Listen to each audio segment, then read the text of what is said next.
ข้าคือผู้พิทักษ์อารามเขตข้าเดินทางไปยังที่นี่เพื่อที่จะต้องการพบแม่นางสีนวลข้าไม่อนุญาตให้คนของอารามเขตไปยังที่นี่ถือว่าขอร้องอย่าซื้อก้อยให้กินใส่หัวของเจ้าออกไปจากที่นี่ไอ้หน้าหนัง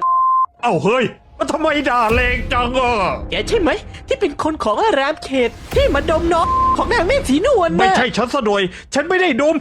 ของนางแม่สีนวลเลยมหาเก่ามั่วซั่วเว้ยไม่ทราบเลยถอยไปซะเดี๋ยวป้าตบแตร่เลยอย่าหาว่าผิดศีลหรอกล้าเดินเข้ามาหาฉันผู้นี้เลยอย่างนั้นเลยแมวเป้าก ระบวนท่าระดับที่หนึ่งปานวารีอัศนี มีสูบดูดลงโถที่สิไม่ ยก ว่า โทษให้ข้าด้วยเจ็บอ่ะทำไมเจ็บเป็นผู้หญิงอะไรวะทำไมเก่งจังเลยอ่ะเจ็บอ่ะ โคตรกากเลยแม่ฝีมือบรมโหยก็ส้นหมานี่ พอเลย